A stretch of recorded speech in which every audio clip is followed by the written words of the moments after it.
From Bloomberg World Headquarters in New York to our TV and radio audiences worldwide, I'm David Weston. Welcome to Balance of Power, where the world of politics meets the world of business. The Capitol and the nation were rocked by the scenes of a mob attacking both chambers of Congress to interrupt the constitutional process of counting electoral college votes, something that was roundly condemned by Democrats and Republicans alike. At this hour, our democracy is under an unprecedented assault. We will not bow to lawlessness or intimidation. To those who wreaked havoc in our Capitol today, you did not win. For more, we welcome now Bloomberg's White House correspondent. He is Morial Parker. So you have quite a job these days, Marc, I must say. Give us a sense of what is going on at the White House. The main thing I've seen today is a number of prominent resignations. Mick Mulvaney, the former acting chief of staff, and then Tyler Goodspeed, who has been the acting chairman of the National Economic Council. What is happening at the White House? No, you're absolutely right in that right now there's been just a raft of resignations, or at least people expressing some type of consideration for resigning, at least over the last 18 hours or so following yesterday's events. As you mentioned, we had Mick Mulvaney resign. Robert O'Brien, a high-ranking official, at least considered it before being talked out of it. Chad Wolf issued a rather scathing statement relative to his position as someone in the Trump administration. Matt Pottinger and others have resigned or either expressed very, very harsh dismay with what happened yesterday. So I wonder, you as someone who deals with the White House day in and out, who's there? With whom do you deal? I mean, we have Mick Mulvaney, and he has issued a statement actually saying, I quit because it is the only thing I could do officially to express my disapproval of what happened today. We have Chuck Schumer, the minority leader, now calling for the 25th Amendment to be invoked to remove the president from office for incapacitation. Who's responding to these sorts of things? Well, right now, and that's a very good question, because one of the deputy press secretaries also was among those that resigned yesterday, Sarah Matthews, who said that she was troubled by the images that she saw from the Capitol as well yesterday. Otherwise, you do still have some officials there, so I don't want to create the impression that the White House is necessarily barren. There are fewer staff members. There have been fewer staff members since the November election, but there are still some staffers there as well, particularly some that liaise with the press. But the general mood has been, just a little bit more downbeat, as one would imagine. And again, just a raft of a resignation. Yeah, so much drama. Thank you so much for being there to report on it. That's Bloomberg's White House correspondent. He's Morial Parker. Next hour on Bloomberg Radio, we're going to be talking to Mick Mulvaney, the former acting chief of staff and former head of the OMB for President Trump. Well, as we all watched the events on Capitol Hill yesterday, we knew that history was being made, but we couldn't know for certain how that history would read. To give us a first rough draft of history, we welcome now political scientist and former Supreme Court judicial fellow Barbara Perry. She's director of presidential studies at the University of Virginia's Miller Center. So, Barbara, thank you so much for being with us. I mean, I cast my mind back, but I don't know as much nearly as you do. Is there anything like a precedent in American history for what we're seeing right now? In a word, no. If you take exactly what happened yesterday, and that is a mobocracy attempting to foment a coup and break into the precincts of power, into the very houses of Congress, into their chambers, their inner sanctum. Nothing like that has happened in this kind of context when the Senate and the House were attempting to engage in their constitutional and statutory ministerial duties to certify the Electoral College winner of the 2020 election. Now, people will go all the way back to 1814 and, during the War of 1812, a foreign power, the British, came and invaded Washington, and they burned the Capitol and they burned the White House as James Madison and Dolly Madison had to run for their lives from the executive mansion. But in this context, in a word, no, nothing like that has ever happened in our history. So I'll confess, I was not around in 1814, but I was around as a fairly young man in the 1960s when we did have marches, very large marches across the country, particularly in Washington. I remember Richard Nixon holed up in the White House. Is there some parallel with that? Oh, absolutely. And we haven't even mentioned 1860, 1861, when in response to a presidential election, that is of Lincoln, you had, to begin with, 7 states secede from the Union and a total of 11 to form a wholly new nation within the United States, the Confederacy. So, yes, we've had that in 1968. I do as well remember it as a young person. Awful. Think of Chicago. Think of the Democratic Convention that year. Think of the assassinations of Robert Kennedy and Martin Luther King. So our leaders being gunned down. And yes, the uprisings, the race riots, the student uprisings. So it's not as though we've never been through this. But when I'm asked about yesterday's context, again, the Senate and the House attempting to do their constitutional statutory duties in the role of presidential election, no, we've never had that. And we've never had a mob, again, short of the British, a foreign invader, break into the Congress and attempt to in effect, take power. Barbara, I know you are a student of various presidencies. I'd like to ask about a president presiding over a true division within his own party. We had, before the riots yesterday, we had Donald Trump Jr., the son of the president, basically speaking to that crowd on the ellipse and saying, this isn't the Republican Party at all. This is what he said in part. The people who did nothing to stop this deal. This gathering should send a message to them. This isn't their Republican Party anymore. This is Donald Trump's Republican Party. So, Barbara, among so many extraordinary things, I found that extraordinary with the son of the president saying this is not the Republican Party, this is Donald Trump's party. Do we have parallels to that? I mean, maybe Bull Moose under Teddy Roosevelt or something? Sure, we've had these splinter groups, but particularly 1912, where you have the former president, Teddy Roosevelt, who decides he wants to run again and can constitutionally at that point, wants to run again. His protege, William Howard Taft, is the incumbent president, but Teddy doesn't like the way he's going because he's not progressive enough. So he splits his own party forms the Bull Moose Party, the third party, the Progressive Party, and therefore causes Democrat Woodrow Wilson to win the 1912 election. So careful when you split off from your party. Third parties or splinter parties tend not to work very well. They haven't since the GOP was formed back in the late 1850s because of slavery. So it's not as though we haven't had split parties. We're just used to our parties becoming, as they have in this time of polarization, so monolithic. But think of the New Deal period up through the 1970s when all the Democratic Southerners became Republicans. So you had FDR, Truman, Kennedy, Johnson having to deal with a split party of segregationist white Southern white supremacists in the South who had all the power in Congress, and then people like Hubert Humphrey, Midwestern, Northeastern liberals, or even the Republicans as recently as 1964, were split between the Nelson Rockefeller liberals and the Ronald Reagan on the scene coming along, Barry Goldwater conservatives. And even George H.W. Bush faced this. He sort of lost the Reagan wing of the party. And then it became really the Reagan Republican Party until it became now the Trump Party. So it remains to be seen. Do they splinter off? Do they try to find any kind of common ground? And before, Barbara, we even get to splintering off, let's talk about the 25th Amendment, that provision in the Constitution that allows in one section for the vice president with, as I understand it, the majority of the cabinet, basically certified the president pro tempore up in the House, that the president's not competent. We now have Chuck Schumer, the minority leader, calling for that. We've also had some Democratic congresspeople and even one Republican congressman. Is there any realistic prospect of this? Has this ever been considered, much less used before? Well, certainly not considered for a president who's being viewed as having, if I can put it in a pedestrian way, lost his marbles.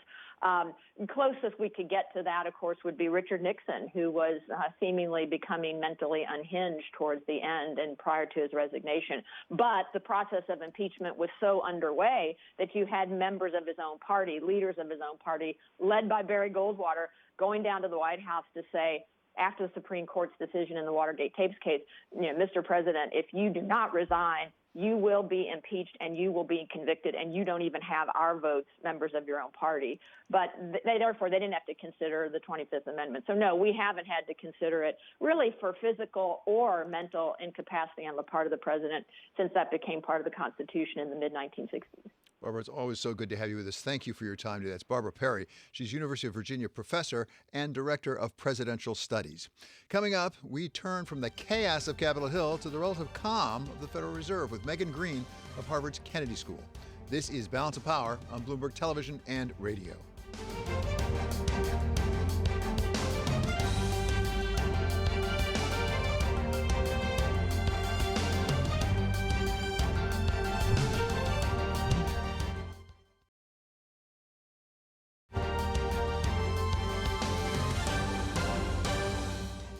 This is Balance of Power on Bloomberg Television and Radio. I'm David Weston. We're going to turn now to Marc Crumpton for Bloomberg First Word News. David, thank you very much. As you reported moments ago, Senate Democratic leader Chuck Schumer says President Trump should be, quote, immediately removed from office, saying he incited insurrection against the federal government. Senator Schumer is calling on Vice President Pence to invoke the 25th Amendment, saying Mr. Trump should not be president, quote, one day longer. And he says if Pence and the cabinet won't act, Congress should reconvene to impeach the president. The Defense Department has formally activated more than 6,000 members of the National Guard from 6 northeastern states to help support the Capitol Police and other law enforcement in Washington after yesterday's deadly riot. A defense official says Guard members will help secure the Capitol and the surrounding area through the January 20th inauguration of President-elect Joe Biden. The Guard won't be armed, but will have riot gear and protective clothing. Leaders around the world are expressing dismay and anger at the chaos in Washington and warning that the United States has its work cut out to remain an example of the democratic values it has championed. The British Prime Minister Boris Johnson called the situation disgraceful, and Australian Prime Minister Scott Morrison called the scenes very distressing. Irish Foreign Minister Simon Coveney said the storming of the U.S. Capitol was, quote, a deliberate assault on democracy by a sitting president. One world leader who is standing by President Trump and continuing to defend his actions is Brazilian President Jair Bolsonaro. New York City's hospitals are under increasing pressure. The city's COVID-19 hospitalizations are at their highest rate since May. According to state data, New York City had about 3,100 people hospitalized as of January 5th, but the number of new cases in the city has dipped in recent days. Global news 24 hours a day on air and on Bloomberg Quick Take, powered by more than 2,700 journalists and analysts in over 120 countries. I'm Marc Crumpton. This is Bloomberg. David? Thank you very much, Marc. Almost lost in the chaos surrounding Capitol Hill yesterday was the release of the Federal Open Market Committee's meeting minutes from last month. To give us her take on the thinking at the Fed right now, we welcome Megan Green. She is senior fellow at Harvard's Kennedy School. So, Megan, it's always a treat to have you on. I looked at it quickly. You went over it with a fine-tooth comb. It looked to me like they were pretty happy with where they were, basically. Yeah, that's right. This wasn't the most earth-shattering Fed minutes, but there were a few things in there. For starters, they changed their language around continuing bond purchases. So instead of saying they'll continue for coming months, they said they'd continue until they'd reached sufficient progress on hitting their targets. But they were also pretty careful to say that those targets wouldn't be quantitative, they'd be qualitative. So if that feels kind of frustrating and vague, it is, and it's intentionally so. There was widespread expectations in early December among market participants that the Fed might actually try to extend the duration on their bond purchases to keep the long end of the yield curve down. And there was very little appetite for that in the Fed minutes. That, of course, was before the 10-year yield started creeping up in recent days. So that might have changed already since mid-December when these Fed minutes were recorded. And then finally, the Fed talked a little bit about their outlook, and in line with expectations, they're pretty pessimistic about the upcoming months. It's going to be a hard winter, but they're hoping that a vaccine will result in a release of pent-up demand and a recovery in the second half of this year. So they were much more optimistic, but there are so many risks around that view. I think that's worth keeping in mind. Well, it's interesting. As I understand it, what they said is on the question of inflation specifically, the risk was to the downside. That is to say, we'd undershoot rather than overshoot. But this, of course, was before we had those 2 seats go to Democrats in Georgia. Do you think it's a different world for the Fed today than it was just 2 days ago? Well, so a lot has happened since these Fed minutes, even just a couple weeks ago. And I actually don't think that we're in a different world, but I do think that the markets seem to be expecting that we are, and that might be a risk. So I mentioned the 10-year yield was up, particularly off of the back of yesterday's Georgia Senate results. And that's on the basis that we'll probably get some kind of stimulus out of this government with the Democrats in control of the Senate. And that's probably right, but it is worth considering that might not be a linear process. It will require absolute unity amongst the Democrats in the House and the Senate to get significant fiscal measures passed. And so I think we might see wobbles along in the process. These minutes also happened before there was a new variant, a new contagious variant of COVID-19, which we've seen ripping through Southeast England. And so I do think that, the Fed said that they were optimistic that a widely distributed vaccine would really lead to a rebound, and that could feed into inflation. But actually, with this new variant, I think there's a risk there. And of course, our vaccine rollout has been pretty sclerotic. Hopefully, we'll get better at that. But right now, it's not looking great for a massive rebound because it's not looking like we're getting vaccines in arms quickly enough. And then finally, it's worth pointing out that we've run an experiment where we've had massive amounts of stimulus before, recently in 2018. And if we learned one thing from the Trump administration, it's that you can go ahead and provide significant stimulus when the economy is running pretty hot, it's really ticking along, and not generate significant inflation. So I really question, even if we got the stimulus the markets are hoping for, I question whether we're going to generate a lot of inflation with that, a lot of sustained inflation with that, when the economy is still in a hole. The Fed has made no secret of the fact that they really are concerned about jobs. That's part of their mandate. They also have talked about maybe income inequality, wealth inequality. Is there anything they can do at this point beyond what they've done to improve that situation? Yeah, so as someone who's looking a lot at income and wealth inequality, I wish I could say that the Fed could do anything about it. They're clearly aware that they've contributed to it by resulting in a bull market, and most asset holders are wealthy.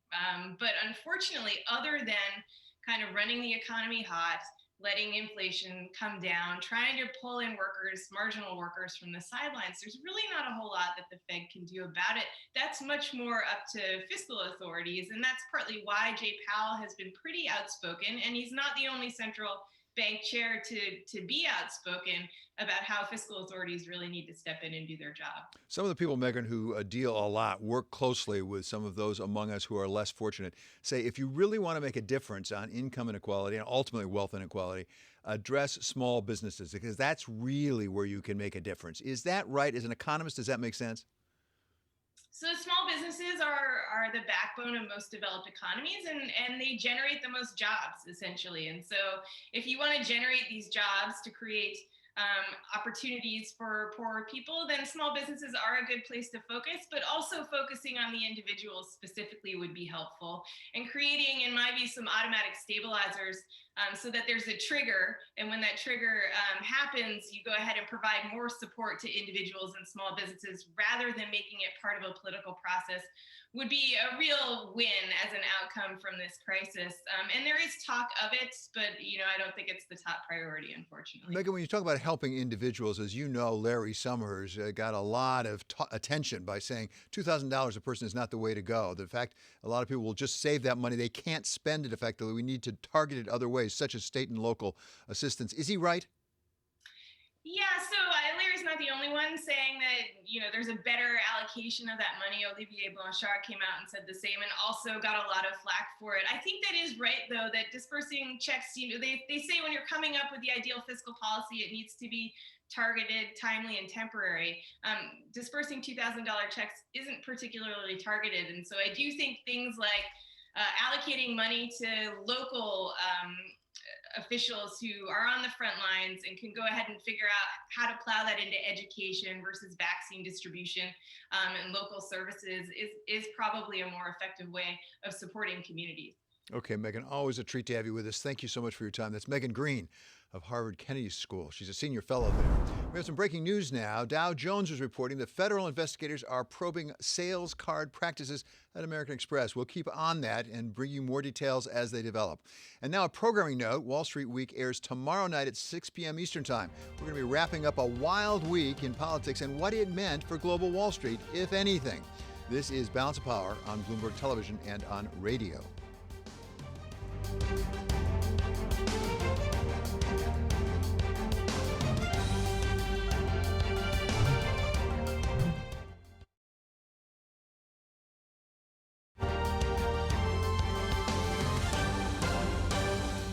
This is Balance of Power on Bloomberg Television and Radio. I'm David Weston. It's time we get a check on the markets, and for that, we turn to Emma Chandra. Thanks very much, David. Yes, insurrection in D.C. yesterday, stocks trading at record highs today. Equity investors really shrugging off those remarkable scenes that we saw outside the U.S. Capitol yesterday, really focused instead perhaps on what a united government in the U.S. can bring. Of course, a Democrat to hold the White House and Democrats now to control Congress. The expectation, of course, is for some record stimulus, and therefore we're seeing 80% of all the S&P 500 stocks in the green today. Also, take a look at the tech-heavy NASDAQ. That's reversing yesterday's loss and trading at a record high. And the Russell 2000, the index of small caps, also extending a three-day rally, a gain of 8% over 3 days for the Russell 2000, and even Canada getting in on the action today. They're trading at an intraday high. Also, let's take a look at the 10-year yield. That is still trading, the yield on the 10-year up above 1%, still holding on to that. In fact, extending its gains, going close to 1.1%. Again, the expectation of an economic recovery and what that might mean. The reflation trade, of course, that we keep talking about, David. And of course, I wanted to then talk about commodities as well. It's tech and financials really leading the way today, but let's look at how the commodities have been performing since the start of the year, really on a bit of a tear. Look at nickel there, up around 9%, hitting above $18,000 a ton here in London earlier in the day. Again, the expectations that we're going to see a bounce back in demand and economic growth this year, David. You mentioned the chaos that we had at the Capitol in Washington, D.C. yesterday. Facebook got caught up in that. They actually suspended President Trump, and now today, Mark Zuckerberg's come out and said, we're going to keep that suspension in place for 2 weeks. Just happens to be till after he's out of office. Well, how's that affected Facebook, if at all? That's right. Well, Facebook up today, gaining perhaps as we see that risk-on feeling throughout the markets today. Look at it over the course of the day, though, up some 2%, probably getting a little bit of a boost from that news from Facebook that they are to continue that suspension of President Trump indefinitely, we're hearing, David. But as I said, perhaps also really, along with the rest of tech, reversing some of the losses that we saw yesterday there, David. Yeah, at least it looks like it didn't hurt them very much, I think it's fair to say. Thank you so much, Emma Chandra, for that report on the markets. Up next, we're going to talk with one of those caught in the melee on Capitol Hill yesterday, Congresswoman Stephanie Murphy. She's Democrat of Florida. This is Balance of Power on Bloomberg Television and on Bloomberg Radio.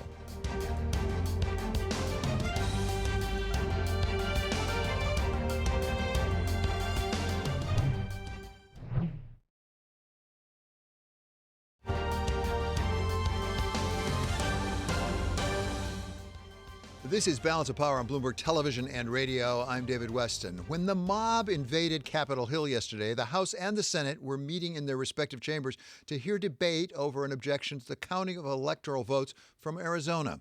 One of those in the House chamber was Democratic Representative from Florida, Stephanie Murphy, and we welcome her now back to Bloomberg. So welcome, Congressman. Thank you for joining us. Give us a sense of what happened yesterday from your perspective. Well, from my perspective, David, thanks so much for having me. But from my perspective, it was a very difficult day in the history of the United States Capitol.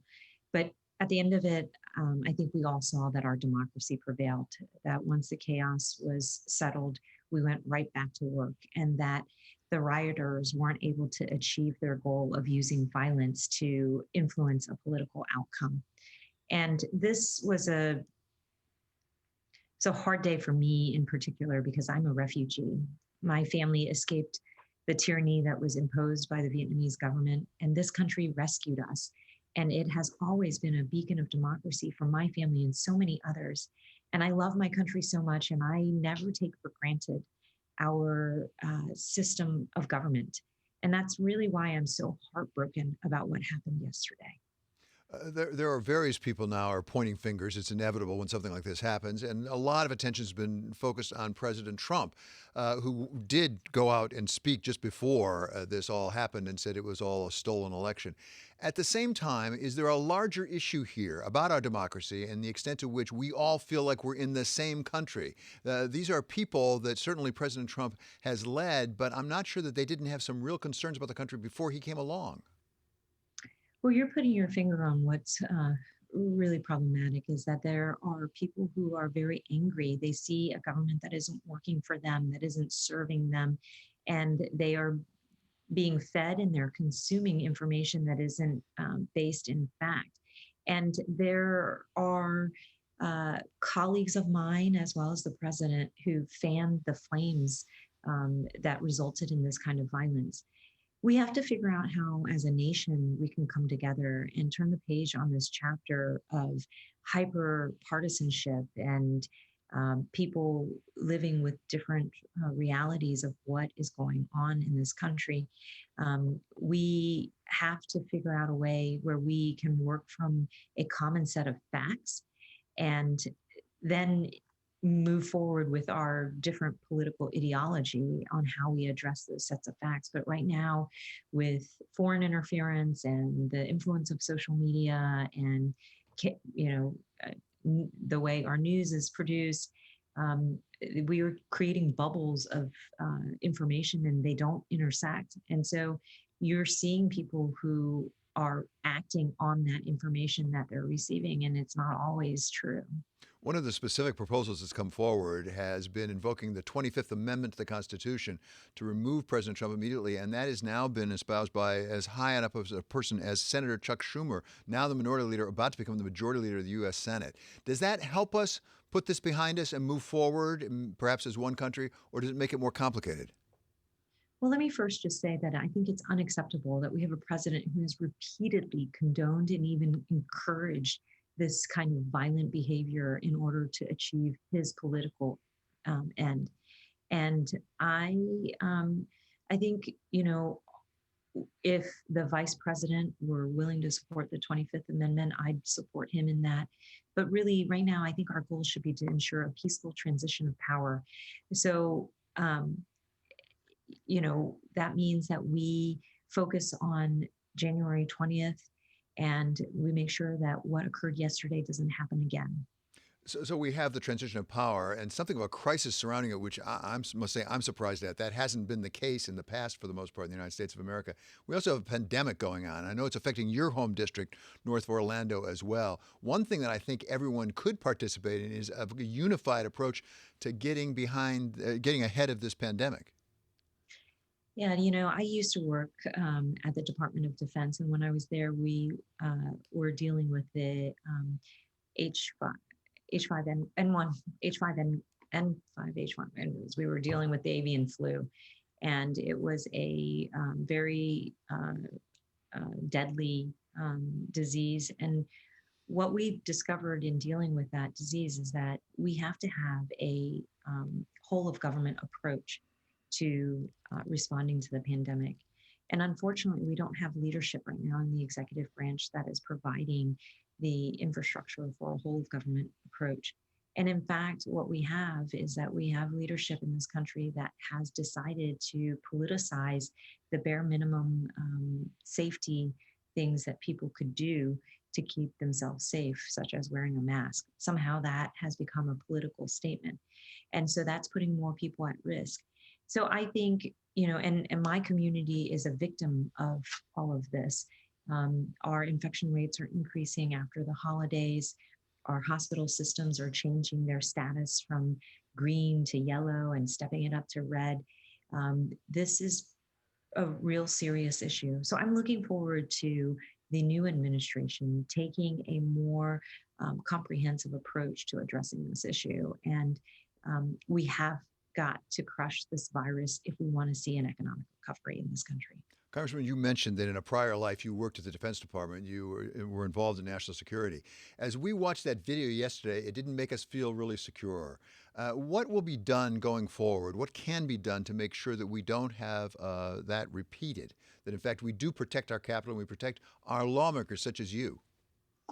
So what we do usually at the Department of Defense is to have an after-action report. So there needs to be an analysis of what happened, how people responded. And the good news is that there are cameras all over the congressional campus. And so we'll be able to pull together all of the facts and the details and lay out a timeline and assess what happened. Today we are still in the midst of the fog of war. We're still trying to clear out tear gas out of some of the hallways of the Capitol. And so when that fog of war lifts and we get the data, then we can take the information and address it and improve the security that was remiss in this situation. The continuity of government is critically important to this democracy, and we have to do better than to have allowed an angry mob to breach our U.S. Capitol and intervene and interrupt the process of democratically affirming the electoral count for the new president. Fog of war in the halls of our Capitol, something that I never thought we'd see. Thank you so much for being with us. Really appreciate it. That's Congresswoman Stephanie Murphy, Democrat of Florida. For Bloomberg First Word News, we go now to Marc Crumpton. David, thank you. And following up on what Congresswoman Murphy was discussing, the mayor of Washington, D.C. is speaking out a day after that violent siege at the U.S. Capitol. Mayor Muriel Bowser says President Trump must be held accountable for his role. She also spoke about the response of the U.S. Capitol Police. Obviously, it was a failure, or you would not have had police lines breached and people enter the Capitol building by breaking windows and terrorizing the people, the members of Congress who were doing a very sacred constitutional requirement of their jobs. Mayor Bowser has extended the public emergency for Washington for 15 days. Meantime, the head of the Capitol Police is defending his department's response to yesterday's violent breach of the Capitol grounds. Chief Stephen Sun says officers were, quote, heroic when faced with thousands of rioters. He added that they acted, quote, valiantly. Sun's statement came after lawmakers from both parties vowed an investigation into how law enforcement handled the attack on the Capitol. Some lawmakers questioned whether a lack of preparedness allowed a mob to occupy and vandalize the building. Former Attorney General William Barr says President Trump has betrayed his office and his supporters. Barr tells the Associated Press, quote, orchestrating a mob to pressure Congress is inexcusable. Barr had been one of Mr. Trump's most loyal defenders in the cabinet. He resigned last month amid lingering tension over the president's baseless claims of election fraud and the investigation into President-elect Joe Biden's son. A state of emergency has been declared in Tokyo. Japanese officials are trying to stem coronavirus infections that have hit record levels. The new measures are in effect until at least February 7th. They're far less stringent than what was imposed during the previous state of emergency last year. That triggered Japan's worst economic contraction on record. Global news 24 hours a day, on air and on Bloomberg Quick Take, powered by more than 2,700 journalists and analysts in over 120 countries. I'm Marc Crumpton. This is Bloomberg. David? Thanks very much, Mark. Coming up, President-elect Biden says he wants 100 million Americans inoculated with the coronavirus vaccine in the first 100 days of his administration. We talk about whether that's realistic with Dr. Rajiv Shah. He is president of the Rockefeller Foundation. This is Balance of Power on Bloomberg Television and Radio.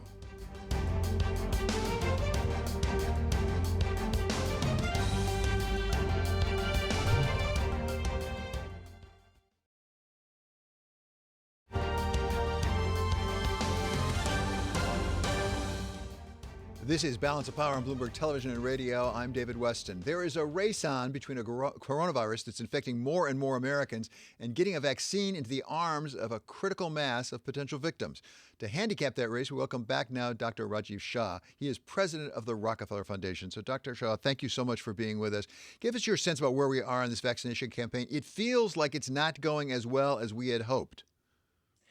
Well, that's right, David. Yesterday, with almost 3,800 deaths, was the single deadliest day for coronavirus through this entire pandemic in the United States of America. And so when you look at the numbers, and we had a target of immunizing 20 million people, getting 20 million inoculations by the end of the year, and we got 5.3 million done, we're obviously, about a quarter of our target. And that's what's happening right now. So that needs to turn around and be much accelerated, especially as these new variants of coronavirus are probably going to be a bigger share of the total prevalence of disease in this country. Well, and I was going to ask you exactly about that new variant of the coronavirus, which, as I understand, is more infectious, may not be more lethal, but is more infectious. Does that mean it's going to be even harder to catch up with the disease? Yeah, that basically means it spreads faster, right? And so getting to 70% herd immunity against a pathogen that's spreading faster than the prior version is harder, and you have to move quicker and with more discipline. One of the ways you can get up to the targets that President-elect Biden has talked about and that you mentioned on the front end of this is to, in fact, have a much more coordinated plan between federal, state, and local authorities. And frankly, to recognize that that approach has to be public and private. So much of vaccine distribution happens in the private sector, pharmacies, health institutions. We should be coming up with creative and broad-based access programs, opening up stadiums, auditoriums, large facilities, and getting mass vaccination and supply chain to really work together to immunize the American population rapidly. So we may be able to do better, but we're not going to do it fast enough. It's going to be some time before, in fact, we have that herd immunity. So you now at the Rockefeller Foundation have a new proposal. You've been really into testing, and this one specifically, as I understand, is K through 12 education. What's your proposal? Well, that's right. We've worked all year for a year on expanding diagnostic capability in America. By February, we'll have more than 300 million tests available in the month of February. And we believe that's a volume that enables America to reopen public schools and public education across the country. If you test every teacher and adult in a school system about twice a week and test every student once a week, even if they're very high background prevalence rates, 8, 9, 10%, our partners that have experimented with this program have demonstrated you can keep schools open in Colorado and Broward County and New York City and elsewhere around the country, in New Orleans, if you're testing effectively on top of the usual strategies of masks, plexiglass dividers, improved ventilation, and social distancing. And that's desperately needed because America's 55 million kids that are stuck at home are suffering tremendously, and the data is beginning to bear that out. Yeah, it certainly is. What's the price tag? Well, the price tag on that would be about $40 billion for the entire semester if every school in the country participates. In practical reality, if you got adoption at about half that level, it would be a pretty modest investment to make in order to restart America's economic engine by allowing parents to work more productively and, most importantly, avoiding the dramatic learning loss, increases in child hunger and child abuse that are taking place across this country right now as our kids are really suffering. Raj, you have some friends in high places. What do you hear out of the incoming Biden administration? Do you have hopes that you could get something like this done? I do. The new team has been very active and open to listening and working with a broad range of partners across the country. I think most importantly, there's a discipline about saying, let's use science-based approaches and let's see what's working in places like Colorado, where they're already doing this type of testing and therefore treating teachers like, sports heroes, getting them tested and allowing them to go to work in a safe manner. I mean, where you see examples that work across this nation, you can expand those examples, learn from them, and really make sure that more Americans are protected from COVID, both through the vaccination and by using testing to reopen schools and allow kids to end the suffering. Raj, thank you so much. You always make us smarter. That's Raj Shah. He is Rockefeller Foundation president. Coming up, race played a role in the 2 Georgia Senate races. Did it also play a role in the response to the Capitol Hill assault yesterday? We asked Marc Morial of the National Urban League. This is Balance of Power on Bloomberg Television and Radio.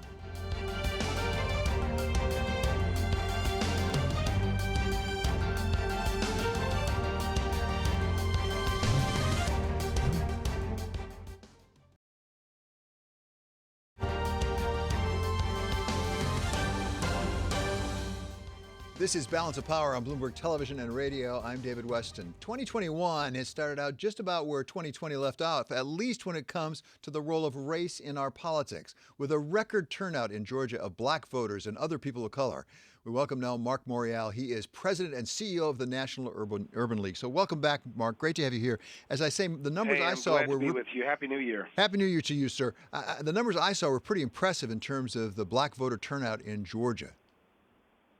There was a tremendous amount of effort put into turning out African-American votes. Of course, Stacey Abrams' candidacy for governor 2 years ago laid a foundation. But I also believe that the community-based effort, the self-propelled effort, the number of community activists, including us at the National Urban League, with our partners in Atlanta and Columbus and beyond, helped to motivate, encourage, and stimulate voter turnout. And I also think the presence of a Raphael Warnock on the ballot really helped to drive the sense of the ability to be able to make history in electing Georgia's first black United States senator in history. But mostly, I think African-American voters, and many, understood that the stakes were high, not only for Georgia, but that Georgia held, if you will, the key to a change in direction in the United States Senate. So that turnout was also, I think, assisted by the fact that you had an expanded options to vote. People could vote by mail, they could vote early in person, or they could vote on election day. And I think that is one of the reasons why you had far fewer, if you will, irregularities and problems, because you're not trying to stuff 4 million people into basically a method of voting only in person on election day. So kudos to Georgia for the great turnout and the effort, and I think it demonstrates the growing power of African-American voters, particularly when there's an organization, when they're motivated, and when they feel confidence in the candidates who are running. It sure looks like that from where I sit, no question about it. At the same time, we had that awful situation in Washington, D.C. yesterday with that mob really rioting on Capitol Hill, invading the Senate chamber and the House chamber. I have seen some reporting, some speculation, some editorializing actually, suggesting that the response of the law enforcement officials might have been different if this had been a Black Lives Matter rally, for example. That's the sense I'm picking up throughout the community, but there are a lot of questions. Who held the permit, indeed, for the march and the rally? Were they required, as we have in the past, with civil rights marches and rallies, to post a bond, to provide insurance, to engage in meetings around security? Or were they waivers?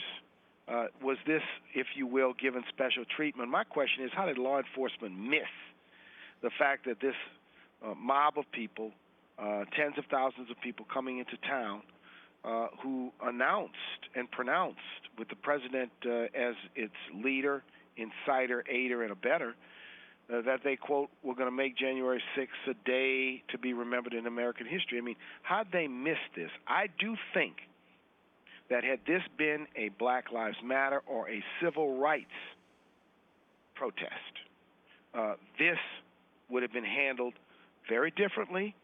The law enforcement agencies in the Capitol and in Washington, D.C. would have been far more aggressive. At the end of the day, we've got a Capitol that was invaded. We've got property that's been damaged. We have 4 people who've been dead. And we have a set of circumstances which, had one of those protesters had a high-powered assault weapon, could have been catastrophic for the American people and catastrophic for the leadership of this nation. This was an act of insurrection, an act of sedition, and an attempted coup d'etat. And I think it needs to be seen for what it is. And those that carried it out, those that aided it, abetted it, and organized it, need to be held accountable. And I just learned that the rally that took place in advance of the march was permitted to Rudy Giuliani, Roger Stone, and these 2 characters called Diamond and Silk. And so one of the important questions is who funded this, who organized it, who encouraged it, who aided it, who abetted it, in addition to those that invaded the Capitol and trespassed, in addition to those that damaged property, those that organized it, they need to be held accountable. There needs to be a complete and thorough criminal investigation and charges brought against the perpetrators, the inciters, the aiders, and the abettors. And I strongly believe that it's time for Vice President Pence and the Cabinet to invoke the provisions of the 25th Amendment. Donald Trump has become a danger to the American people beyond any way imaginable with 2 weeks left to go. Well, and as we know, Chuck Schumer, the senator from New York, who's about to become the majority leader of the U.S. Senate, has now called for the invocation of the 25th Amendment. But let me ask you, just in the few moments we have left here, we need to bring this country back together. I'm sure you agree with that, Marc. Is that a good way to get that done? Look, when people seek to overthrow the government, there can be no coddling. There can be no, if you will, aw shucks, we understand. 4 people are dead. An armed insurrection against the government by looking the other way is not the way to bring the nation together. Look, in order to bring the nation together, we have to cut out the cancer of hate. We've got to, if you will, confront the cancer of racism that seemingly is about. It's striking to me that you have people saying, I feel disenfranchised and forgotten. And that comes out of one side of their mouth. Out of the other side of their mouth, it is, under Donald Trump, I've never done better. Marc, it's always great having you with us. That's Marc Morial. He's president of the National Urban League. Coming up, we're going to speak with Mick Mulvaney, who's just resigned from the Trump White House. This is Bloomberg.